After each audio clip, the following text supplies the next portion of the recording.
So if you listen to the words, jingle is kind of a cheesy thing, but to me, I feel like I put a lot of love into the lyrics because I think that that really encompasses that initial spirit of people in Bitcoin, so, and cryptocurrency subsequently. I didn't want to give any of my money to a nation based on war. I wanted to be free, nothing holding me back from where I want to go.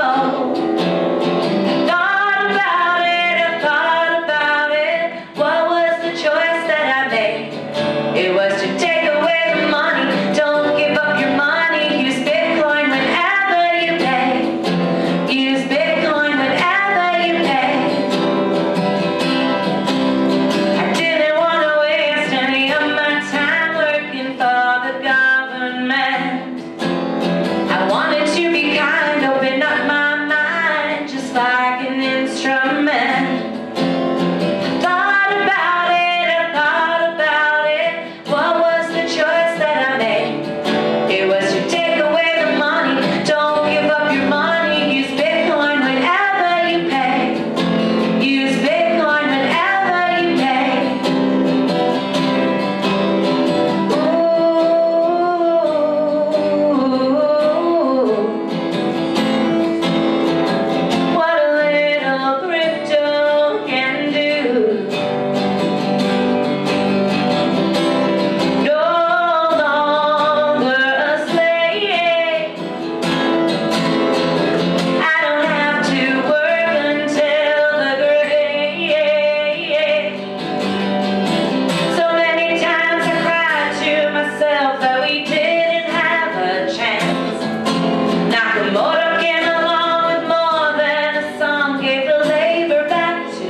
So it was so cool. There was like 300 people there and everybody was like, ah.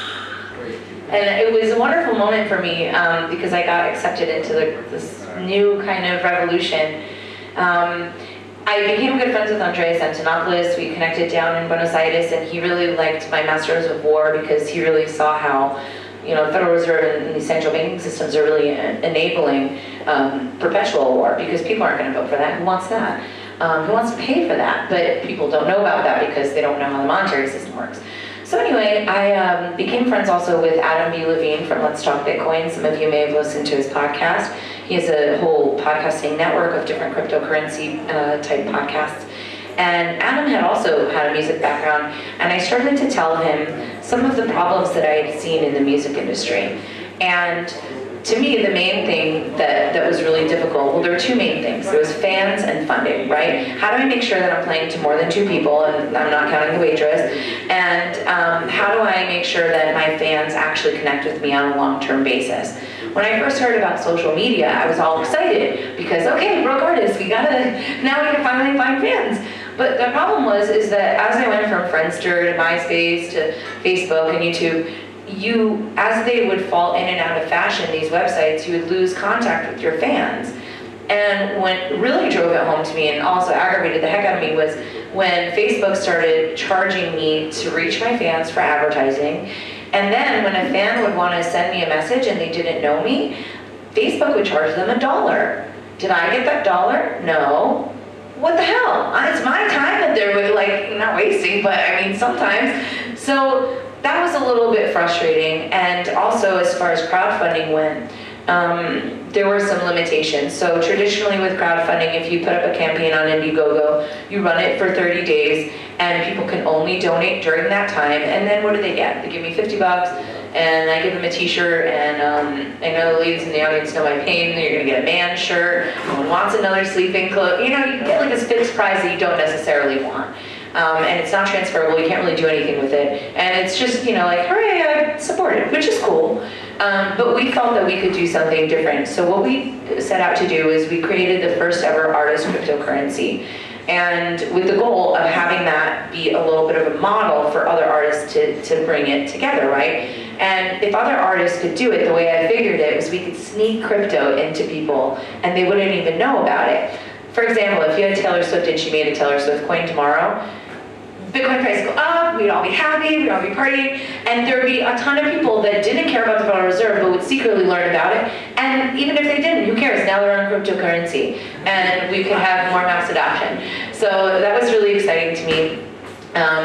We had some problems with the fundraising because I didn't realize how difficult it would be in order to build a coin. I mean, building the coin is one thing, but building the rails on which the coin functions, whole other torturous animal that we've basically been struggling with. So I raised $10,000 on the first crowd sale, which was in I think like May of 2014, maybe June, and I went on to create the first fully funded with crypto album, which is my upcoming album called Keep the Faith. And I'm really excited about that record. I'll get to that later. So we funded the album, we got the recording studio to accept Bitcoin, I got all the musicians, I forced them to download a wallet, I have it all on video. And during that time, I also got a little bit more familiar with the Ross Ulbricht case. How many people here know about the Silk Road? Okay, cool. So the Silk Road was basically a free market experiment that's been, in my opinion, vilified quite heavily by the government. But the interesting thing about the Silk Road was it was a free market. There were certain principles that governed it, non-aggression principle. You can't have something, no child porn, no credit card fraud, nothing like that that would actually hurt somebody else. The site was meant to be a peaceful economic experiment. And what do people want on the black market? Drugs. So, that caught the attention of the authorities.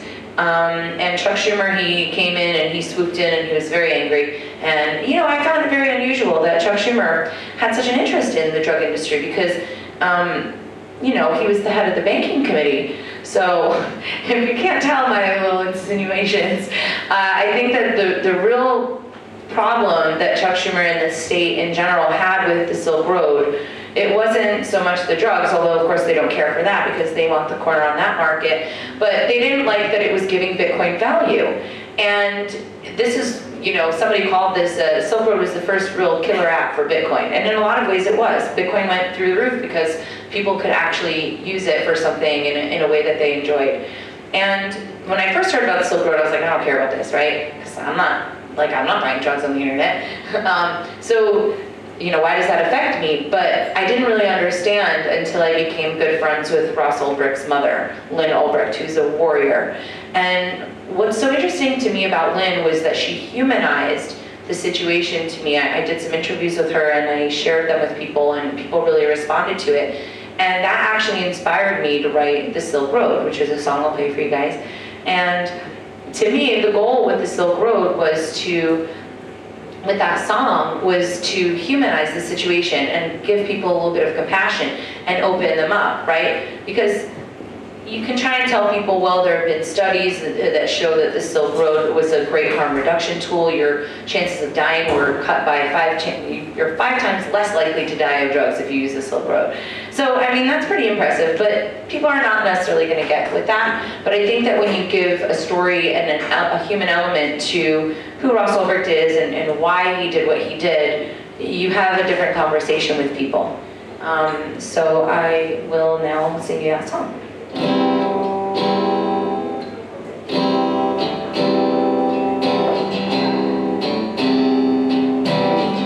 There was a man who did the unspoken. He looked for freedom from the violence. No one is perfect when there's new ground broken. A mess is made and someone gets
And you should be sad, because Ross Ulbricht is in jail for double life plus 40 years for building a website. He's never sold drugs. Yes, he facilitated the site, and we don't really know what happened because the trial was so corrupt. There were 2 corrupt agents that sold over $1 million from that website that had direct access to pretty much most of the digital evidence that was used. And why is that important, digital evidence, right? Well, that's actually a new precedent being set by this case. They're saying that digital evidence, which, in case you didn't know, if you've ever tried to get a bank loan or something, you can't use a screenshot of your information. You have to provide them with actual stuff. Why? Because digital evidence is very easy to be manipulated. So now if we're gonna start using digital evidence, that's a little scary, right? And also they took his entire laptop. So in the United States we have a Fourth Amendment right, and they say, oh, you know, you have to have a warrant in order to know unreasonable search and seizure, right? Well, if you have a file cabinet, you can't just say, I want a warrant for file cabinet. You have to say, I want a warrant, and I want to look in the file, and I want to find this specific file. And with Ross, what they did was they took his entire laptop and they rummaged through it. So by allowing that to be admissible and just having this massive, I mean, it's a file cabinet on steroids, they're able to, you know, use that against him and basically circumvent one of our very important constitutional rights. So I'm obviously very passionate about that case, but I also think that even though there's a lot of support in the cryptocurrency community for Ross Ulbricht, people can't talk about it. Why? Because obviously you're not supposed to say things against the state. You're supposed to be like, oh, I'm a crypto slave, you know. But and it's dangerous. I mean, it makes sense. If I was in the banking industry, or if I was in, you know, more of a corporate field, I wouldn't want to just be randomly talking about some prison guy because it could really put you at a disadvantage. But this really gets to the essence of what is the role of artists. I can say whatever I want, and people are like, oh, it's fine. She's an artist. She's just, you know, whatever. And I think that that's a great power that we have.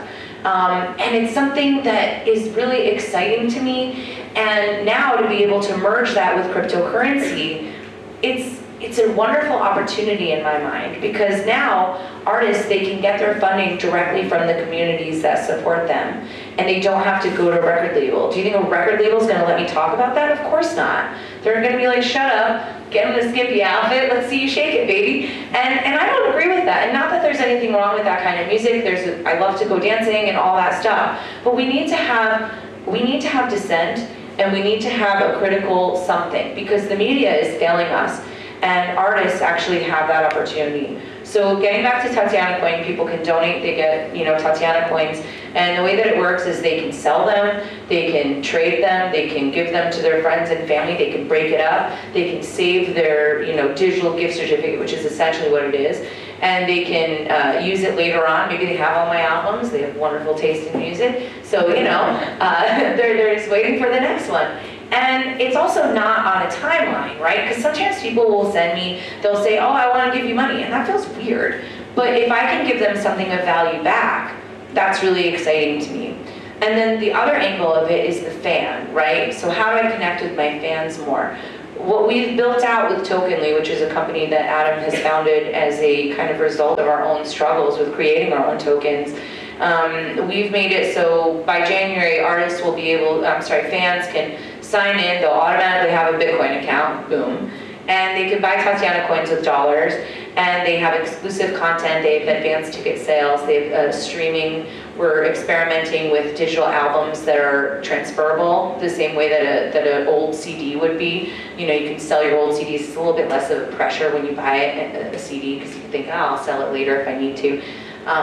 So anyway, fans are now able to message with me directly, message with themselves, and basically, no matter what happens, as long as they have that coin, I'm always going to stay in contact with them. So yeah, I can still talk with them on Facebook, I can still interact with them on YouTube and all the other social media sites, but I'm not going to lose that connection. And I think that that's really good, and I think it makes people feel like they're a part of something. You know, there's a lot of depressed people out there. I mean, it's a depressing world in a lot of ways, but by bringing people together through music and giving them a chance to kind of feel like they're a part of it, I think that that's really essential. So, I'm trying to think if I forgot anything, but maybe I'll play you guys a song. How's that? So this song is called Masters of War, and it's an old Bob Dylan song, and this is the kind of music that used to be made. I don't know why nobody's singing against the Masters of War right now, because as far as I can tell, it's like a pretty bad scene out there. So here it is.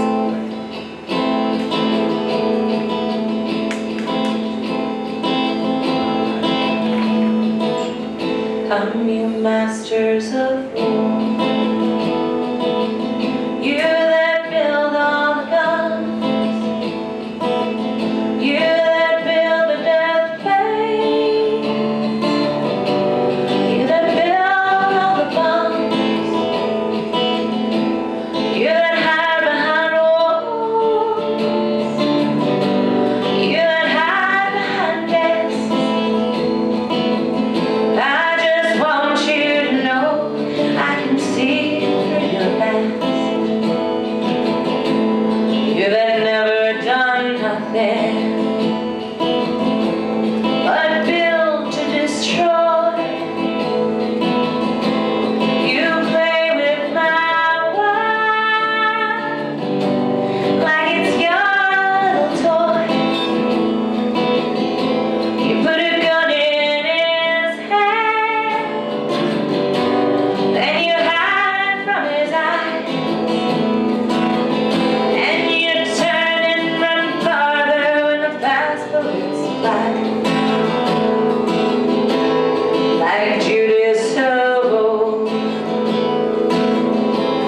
you lie and deceive.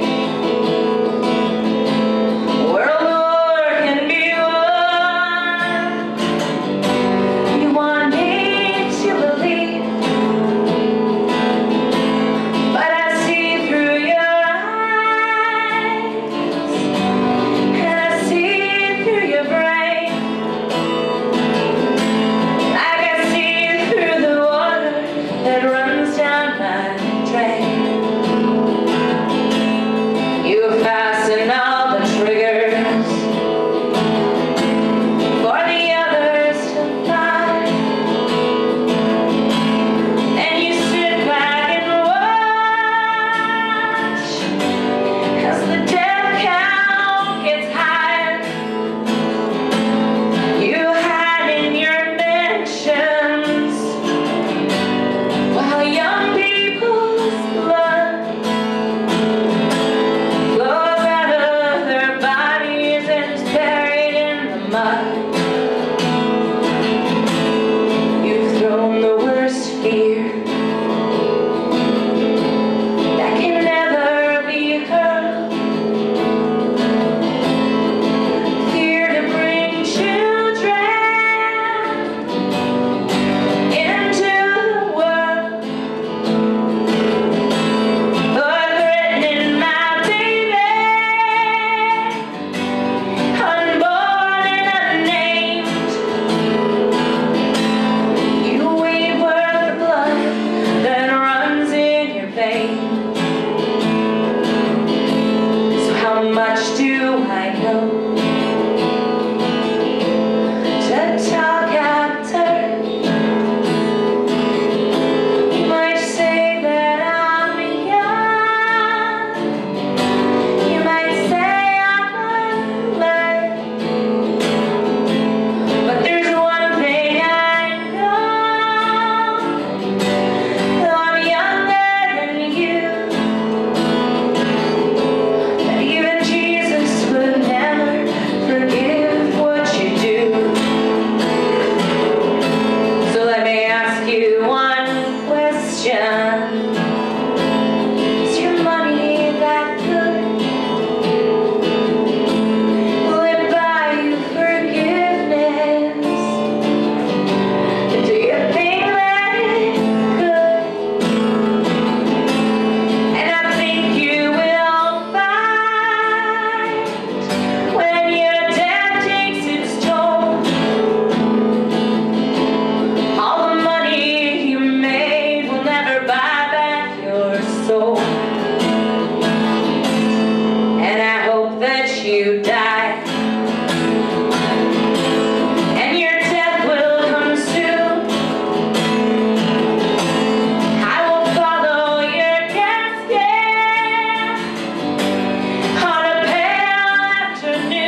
with everything.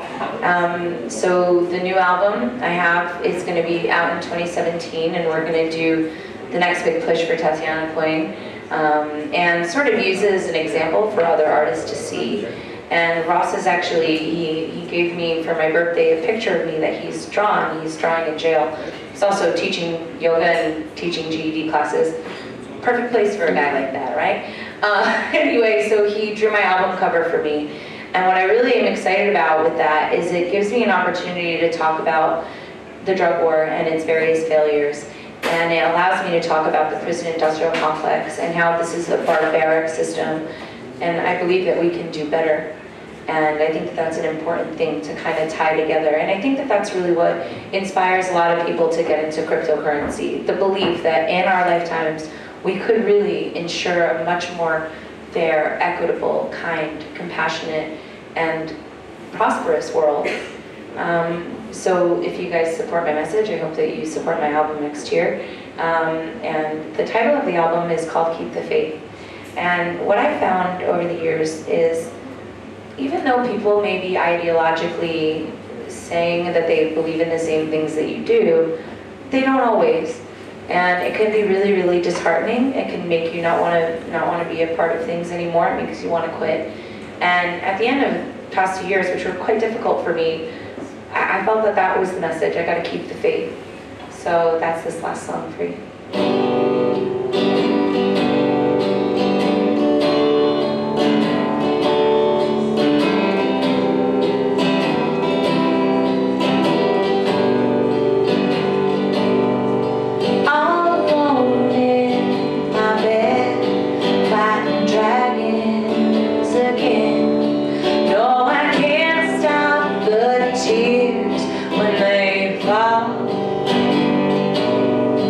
How did I get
audience, so like attentive and sweet. Thank you. Do y'all have any questions? Where do we buy Tatiana coin from? On my website, TatianaMoroz.com. And you have to make sure that you have a counterparty compatible wallet. And in the upcoming months, you could do it now, you guys can probably figure it out, but in the upcoming months it'll be something that my mom can figure out, I hope. What's your favorite wallet? The Tokenly wallet. We're making one ourselves, so there's a Tokenly one, which I think will be probably the way that we go. And what's nice is Tokenly integrated with a company called Lightyear in America that does the KYC for you. We can't avoid the KYC, AML, blah, and that's fine. But you know, it makes it good because people can actually buy Bitcoins once they have the wallet, which is kind of cool. Any other questions?